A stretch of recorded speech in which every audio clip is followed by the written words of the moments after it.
Well, greetings YouTube. It's time for another movie review, and on this week's podcast it's going to be Sherlock Holmes, A Game of Shadows. Now, I must say, Guy Ritchie's first Sherlock Holmes, I actually do put in one of my top 10 favorite films. I didn't think that at first, but after I got the DVD, it became one of those movies that I continually watched all the time, and it's something I can just pop in anytime I don't know what to play. It's like it's in that selection of movies that I just love so much I can watch anytime. So it's one of those that have grown on me, and I think it's actually the only one of those films that are from the 21st century too. So quite a distinction. And I was thrilled when I heard that they were going to do a sequel, and that Guy Ritchie was coming back. Basically, they were bringing the entire cast back together. I didn't realize how long they would all be in there, especially if you look at the IMDb page. Is a little bit deceptive about which characters are really brought in and which characters are kind of there, but not really, and I'll get into that in a second. But I should give you my overall impressions before I get into spoilers. And that is, I did like the film. I liked the film. I did not like it, though, as much as the first film. And the reason that is the case is because the first one really was more of a detective story. There was clearly crimes. There was more Sherlock Holmes going around and investigating stuff. This one, I think, is trying too much to up the ante in the stakes and all that stuff. And I think, to some degree, I think that was a bit of a mistake. I think they spent too much time kind of hopping around the world. Well, around Western Europe at least, and instead really should have concentrated more on Sherlock Holmes being a detective rather than more of a secret agent. This movie does have more of a secret agent feel. It's still a good one. It still has that unique Guy Ritchie approach, though I think he got a little overboard on a few of the action scenes, and maybe a little bit with the editing. He could have tuned down a little bit, but really, it's still better than most films out there when it comes to the quick editing, and he does it at least in the stylistic way that it makes sense. When he does the quick editing, it's supposed to be we're seeing how Sherlock Holmes processes all this in vast amounts of information at once. And for some people, the film will be a little hard to follow. But I do give this film credit, if you pay attention and you kind of listen, you come in with like a detective mindset, you start picking up on things in the film and paying attention to things, and you can kind of solve stuff along with Sherlock. It's very cleverly put together in that regards. You have to remember they'll mention a fact, and if you can remember that fact at the right time in the film, you'll go, oh, I see what they're about to do. Now we're probably going to start getting into spoiler territory right here. Now, I said earlier about how certain characters are in there rather quickly. You thought they were going to be a bigger part. Perfect example of that is Eddie Marsan is listed right there in the IMDb page as he comes back as Inspector Lestrade. However, he doesn't have any speaking lines. He's in like one scene at the end. When they're again, spoiler warning was given at this point, so no complaints there.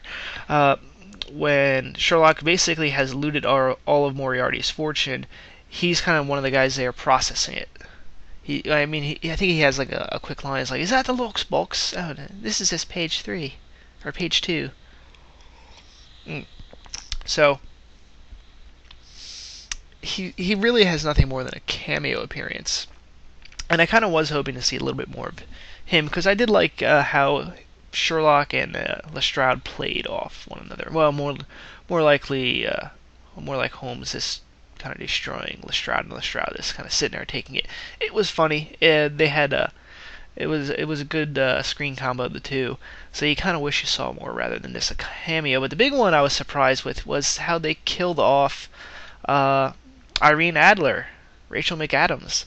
I mean, when she came back at the beginning of the film, at first I thought she was going to, I didn't think she was going to play a big role in this one. I thought she was going to be more of like a minor background character.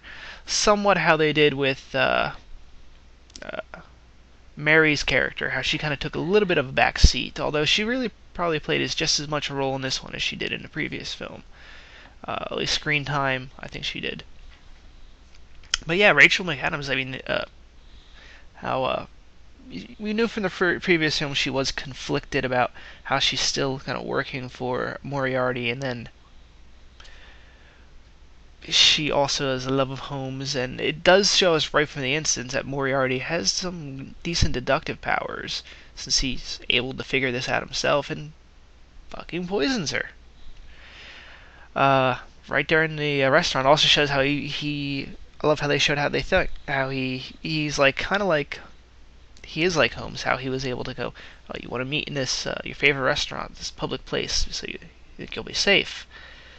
And he, hits his little cup, and then everyone gets up and leaves. Somehow he paid off everyone in the restaurant.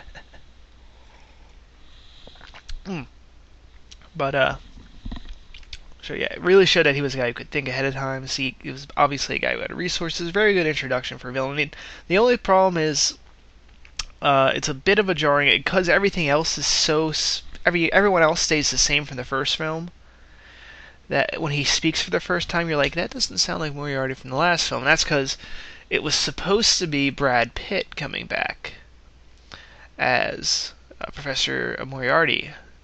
He did the voice and I think he actually was there in costume. They never showed his face in the previous film, but I think he wanted to be Professor Moriarty, which makes a little bit more sense for some of the background to give him. Now, I have not read the Sherlock Holmes book that featured Moriarty, so I don't know how much of the facts they give about him are true.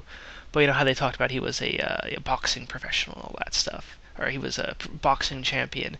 Jared Harris doesn't look like a big, physical, intimidating boxer type. I mean, he could. He certainly looks in better shape than like he did in Resident Evil. Well, Resident Evil Apocalypse, he was also in a wheelchair. But yeah, like you can kind of tell. I think it's like some of those descriptions of him were probably meant more for their original deal of having Brad Pitt. Now it could reveal, maybe they'll come out and say, no, we Brad Pitt kind of quickly decided not to come back for that or whatever, and they wrote that as necessary for the script to explain the ending, which I'll get into in a second, or more like a minute. But yeah, actually, while I'm on the subject, I should continue to talk about his portrayal as Moriarty. It was nice. It certainly had some of those elements where you could tell he was a smart guy, and he was kind of had a bit of a narcissistic streak, but controlled. He didn't like let it get out of control. But at the same time, I think there was some level of intimidation that he lacked. That might be more with his look, and his look, though, is very authentic to the period. If you kind of get my drift on that one. I don't think he has that look of what we would think of like a modern, intimidating villain for this, but he has the look of how a villain might look and dress for that period. And another, well, going off of that when it comes to period issues, again, I think one of the flaws of this film are that it's too much like a spy thriller. It literally is more. James Moriarty's plot here is the same one of plot that he had in League of Extraordinary Gentlemen. Yeah, if you've seen the League of Extraordinary Gentlemen, the villain in that one turns out to be James Moriarty. And lo and behold, he's trying to cause the First World War from happening, and I think he even has basically the same line too, as Sherlock kind of says, we stopped your attempt to start a war, and he goes, it will happen eventually, Europe will succumb to war anyway. It's the parallels between those two are rather extremely interesting, and I can't help but wonder if they were aware of it. I mean, I'm guessing they had seen this film. I mean, if you work in Hollywood, you kind of do wind up seeing all the major releases. So I gotta imagine they knew that was the case. I mean, granted, not a lot of people wound up seeing League of Extraordinary Gentlemen. It was a bit of a box office bomb, and this one looks to be a box office, well, bomb, but a good bomb, as in, makes lots of money for us. But still, it still seemed more of a spy caper type film. I mean, they go from London. They don't spend as much time in London. I think that was one of the things that really made the first film appealing, was that they spent a lot of time in London, talking about London, getting the feel of Victorian London. It was almost also somewhat of a Guy Ritchie love letter to the city of London itself. Yeah, this one they spend a little bit of time in London, then they go out into the country, which isn't a bad idea. It is. I was hoping they would, see a little bit more of the world, especially the famous Victorian English countryside. But then they go running off to Paris, and it doesn't become Sherlock Holmes in Paris. They have a few scenes in Paris.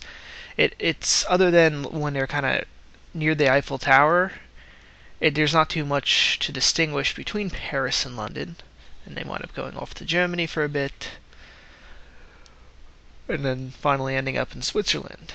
All of which would be interesting places, but I think for a Sherlock Holmes, especially a Guy Ritchie Sherlock Holmes film, but I think they just need to limit the number. I think one of the things that are really appealing for the first film, and I think these films that they only begin to touch on, are the feelings of these cities and places in this time period. Now, I for one actually love this time period, this late Victorian time period. It's one of the more interesting ones I love to study. Not just what was happening in Europe, but also more so all the colonial conflicts that were occurring. It was just a very interesting time. Very interesting people had very interesting attitudes towards how the world was supposed to be functioning. It did seem to many at that time that they had achieved some sort of great success. Yet, looking back, we know that they had a lot of problems, a lot of social problems, with stuff that they also would not have picked up on, which I'm glad this film doesn't really harp on, which is such as the environmental things. Like, people would see black smoke pouring out of factories, and to them that was a sign of progress. It wasn't this kind of depressing thing. So there's a lot of interesting things with this time period, but I do kind of wish they kept it into the 1880s. They state outright in the film that it takes place in 1891. And so they started introducing like cars and a few other little things that are more 20th century, and I think it kind of breaks a little bit of the feeling. Yes, they're somewhat historically accurate. There was the first few cars and such were available at that time, but I think they should have kept it into the 1880s. I think it has more of a feel of what you're going for. I think whenever you set something in the 1890s, you immediately begin going shadowing the 20th century. Even the idea of the outbreak of the war would be interesting. Ironically, they don't mention, if this takes place in 1891, that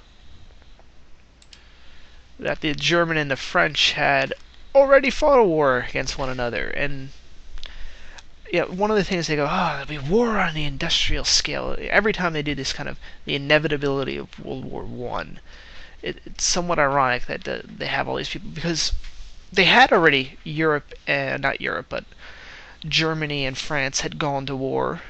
They had gone to war, in this case, about 20 years earlier, and it was a quick war. Relatively quick, mostly military casualties.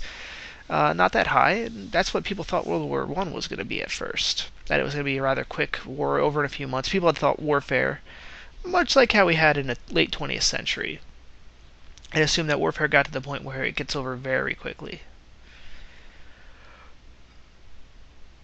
But I do like, so there is a bit that, and that's why I kind of don't like this whole, whenever they do that war is inevitable. Really, if you look at the situations that led to World War One, it wasn't an inevitability that was going to happen. There was a lot of steps people could have taken at any point that would have kept that conflict to just another of the numerous conflicts going on in the Balkans.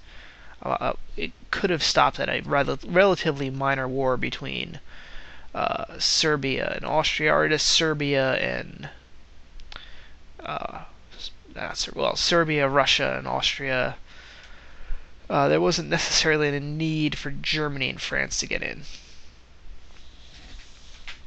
even with their treaties. But I digress. But I do like how they keep the focus that the war is going to be between the French and the Germans. I think a lot of times we have a perception that the real conflict in Europe was between the French and and the British. I think that, as an American, that comes from our British heritage. But in reality, it was always like the French versus the British, but the French would always also had a problem with the Germans. And especially in the 1800s, after the Napoleonic Wars, it was mainly France and Germany. Those were the two land powers. Who was going to be the dominant one on the continent? And as I said, Franco-Prussian War of 1870 to 71, perfect example of it. They're right there. Whew. Now where should I begin? Now that we got our little history lesson out of the way, back on track to the film. We do see some interesting character developments with some of the characters. One, we get to see Watson marry Mary. Which I'm glad they didn't prevent it. There is a bit of a problem we have sometimes with sequels, is they try too much to keep the same spirit of the first one, and this one does have that problem where they try to redo scenes from the first film. They actually, before I forget, they actually cut out that one scene that was in the trailer, where they had get that thing out of my face. It's not in your face, it's in my hand. That little dialogue exchange that was a callback to the first film. They cut that out of the scene. Now, it's clear I know why they cut it out. They cut it out for pacing, because it's really supposed to be in the middle of a gunfight. And to have them kind of talk like that right in the middle of a gunfight, it kind of takes you... It ruins the pacing of the action scene. And makes you kind of wonder, while they're talking, why aren't the soldiers shooting at them? But... and I'm sure there's a few more. I hope there's a bit of a director's cut, or they at least put on the Blu-ray and our DVD. They put some of the deleted scenes, but there are several scenes where they both do callback scenes to the first one, i.e., the analyzing the fight before it happens. They also invert it. They also kind of they play with the audience a bit on that.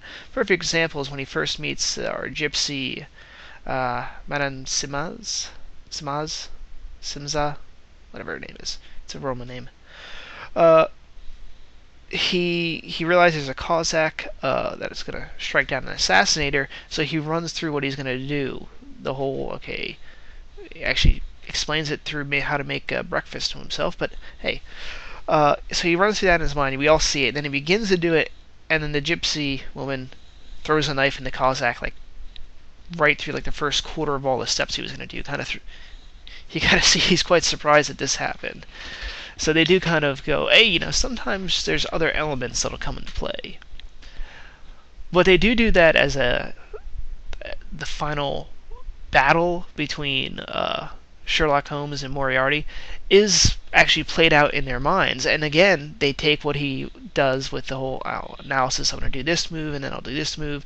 He'll counter with this. But then they realize they take advantage of that Moriarty is really just as smart as Holmes. So they actually have Moriarty kind of interrupt the thought train and goes, you think you're the only one that can play this game? And he starts actually countering the moves that Sherlock Holmes is thinking of doing beforehand. It becomes a really you can see they're both, before the fight even starts, it's like they're doing chess. They're thinking ahead of time. Ironically, that's what they were just playing right before. They're playing those chess. They're doing what you do in chess, which is try to think 7 moves ahead. Which leads to what, I guess, perfect opportunity here to talk about, the ending, even though I don't think we're quite done yet. Well, we'll get to it.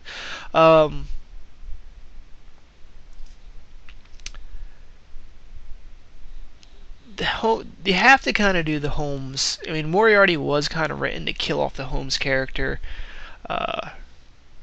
Sir Arthur Doyle really wanted his book series to be focused on Watson. Watson was always supposed to be the main character. It's kind of like Jack Sparrow taking control of the franchise from what technically was written supposed to be Will Turner's story.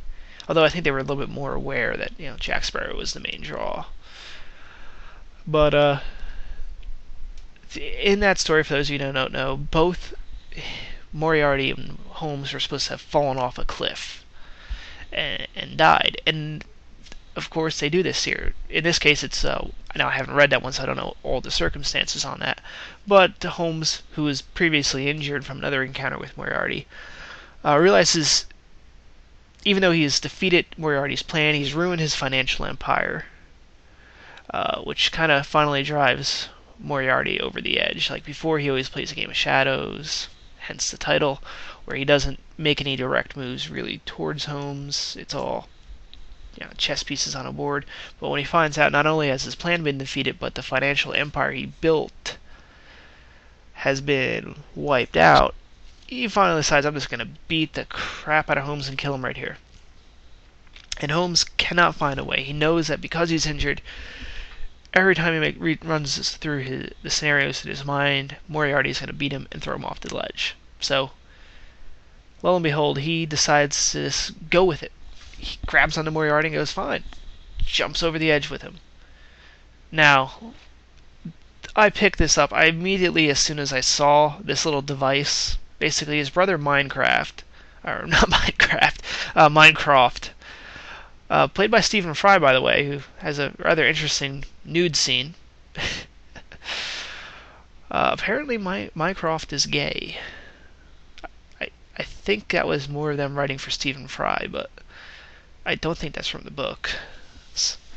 But yeah, I'll get into that. But we'll talk about that in a second. Yeah, he shows he has his own personal oxygen device. I don't know why he has the oxygen device. Probably excuse he's in the mountains and it helps him breathe or something. But as soon as I saw that, I was like, okay, he's going to go over the cliff edge and he's going to use that to breathe. I kind of called that one there. Maybe not everyone caught that, but as soon as I saw a little device, I'm like, yeah, you're pointing that out. It's not like a real historical item that they're kind of using to give that historical flair to. I mean, I don't think it was. I was like, yeah, it's a rebreather. He's going to use it to survive. And lo and behold, at the very end, you see Watson's writing the story as if, as is part of his memoirs. The ideal is, the books we're reading now are, really Watson's real memoirs. And you see, he gets the rebreather device in the mail, and he gets it in his mind that my God, Holmes probably is alive. Goes out and Holmes shows he's got his urban camouflage, which is an interesting little suit, and adds at the very end of the memoir he was writing, adds a question mark to the end, indicating that there probably will be a third film. And if there's a successful, I hope there is a third film.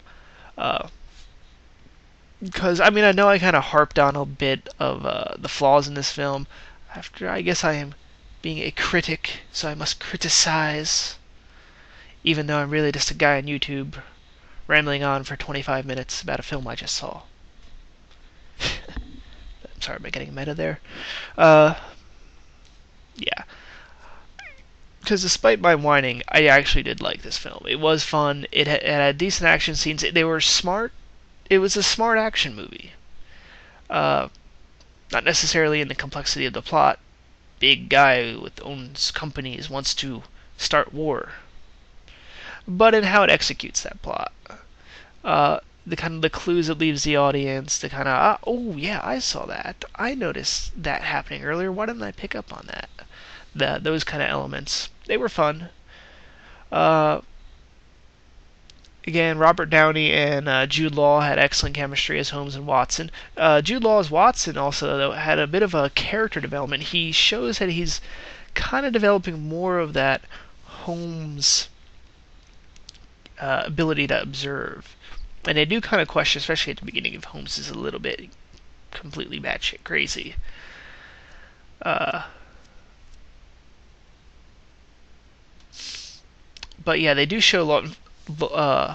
Watson has evolving. Not only is he kind of settling in with his wife, who he married. She's in a few scenes. She's thrown off a train and picked up by Sherlock's brother.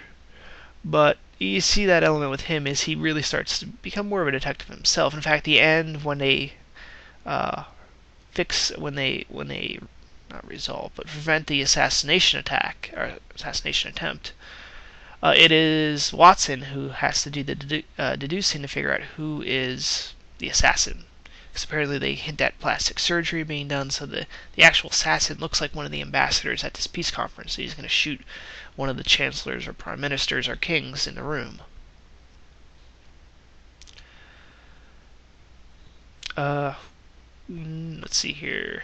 Naomi Rapace as or Madame Simza Heron. She's fine. She's interesting as a kind of the female of the story. You can kind of tell she doesn't have any real strong connection with anybody else in the film, as in she's not like she's going to fall in love with Holmes or Watson, who's now married. Holmes, actually, one of the underlying themes earlier on in the film is that he really, kind of one of the reasons Holmes doesn't like Watson getting married is that he doesn't have anyone for himself. And especially in this film, you really do kind of feel sorry for Holmes, and that he really is by himself. The only woman he actually did love, and you could really see him settling with, and maybe actually having a bit of a life together, although it would be a very strange life, no doubt, is Irene. And Irene's also one of the few girls that will show that affection back and actually genuinely does love him. She dies. Moriarty kills her, poisons her. And I think they really, it was subtly hinted at. They didn't go overboard, but I think they really should have gone a little bit more how when Holmes realizes this, I think they really should have made this more that Holmes was also doing this really for revenge. Really, his obsession with Moriarty really kicks in after Adler dies at his hand. He's kind of revealed this earlier. I think it would have been nice if he kind of